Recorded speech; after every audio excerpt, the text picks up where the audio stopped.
You might have heard that electric cars are more expensive than traditional internal combustion engine vehicles, not just their upfront cost, but also for things like insurance. Though, is this really true? I'm going to compare the ownership cost of my personal EV, a VW ID4, to a VW Tiguan, a gas-powered car around the same size and shape. Let's get started. Fueling cost. One important factor when considering an EV is whether you can charge it at home or inexpensively at work. Here's why. Currently, the average residential electricity rate in the US is 18 cents per kilowatt hour. This means that it would cost you about $15 to fully charge an EV like mine, which gets 250 miles of range. That's 6 cents per mile. Now let's compare that to the VW Tiguan, which gets 26 miles per gallon combined. With the average US gas price at $3.50 per gallon, you'll instead pay close to 14 cents for every mile that you drive just for fuel. That's a significant difference.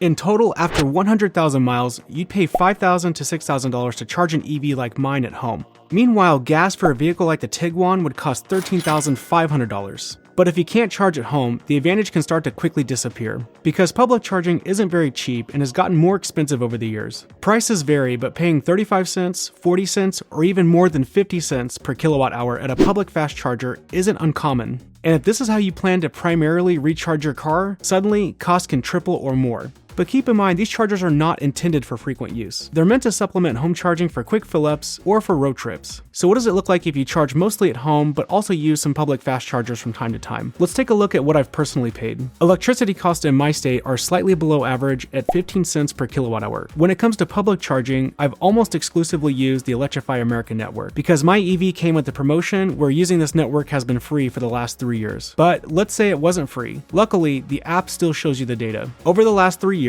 I've received roughly 4,000 kilowatt hours of energy from these public charging stations, which has powered 13,200 of the 50,000 miles I've driven so far, which would have cost me about $1,000. As for the other 36,800 miles, all of that came from charging at home, which translates to roughly 11,150 kilowatt hours of electricity used.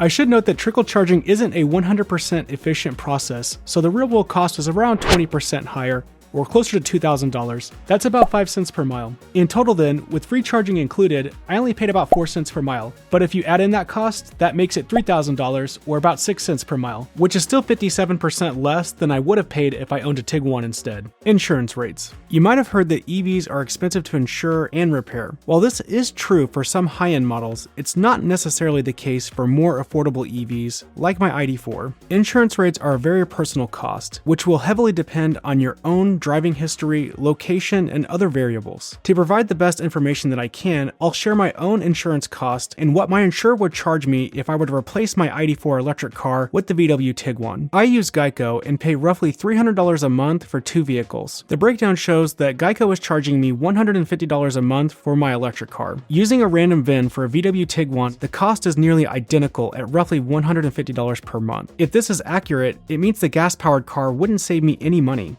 Maintenance cost.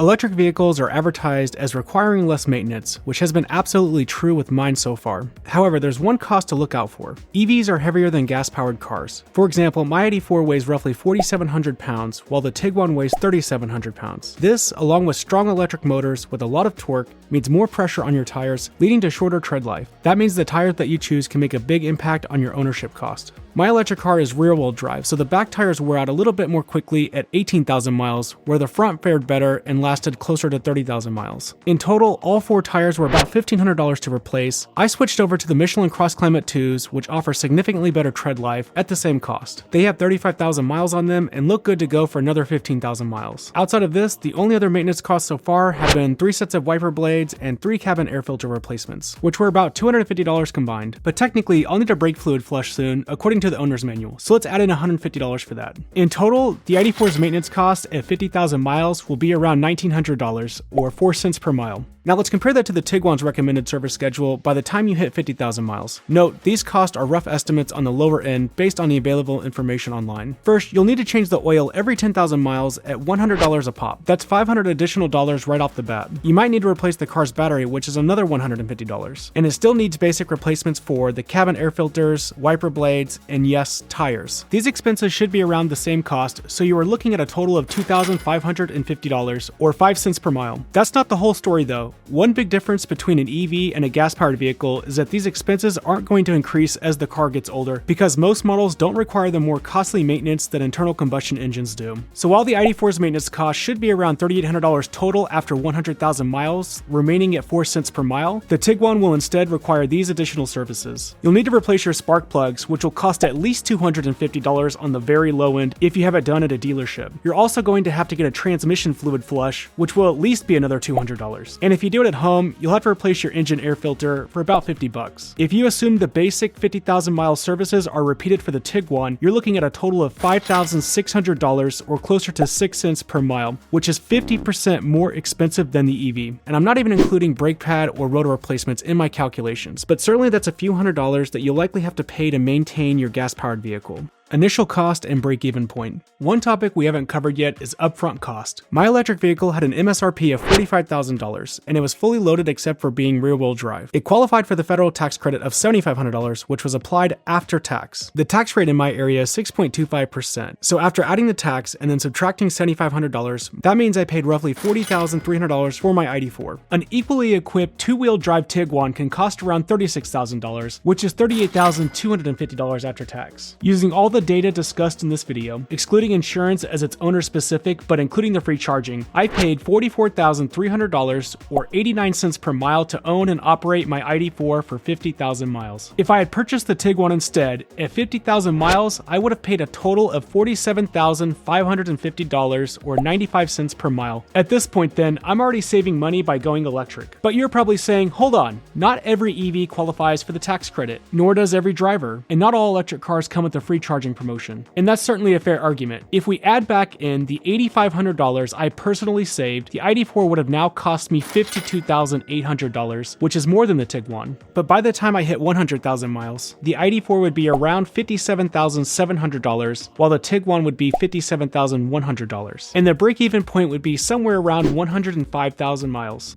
Depreciation. Lastly, let's talk about how much value your car might lose over the years, which is an important consideration unless you plan to drive it until it's completely unusable. Depreciation depends on the model, age, and mileage, among other factors. There are a few ways to estimate this. Using Edmunds' 5-year cost to own tool, the 2021 ID4 is expected to lose $3,800 of its value, while the Tiguan will lose around $12,800 of its value.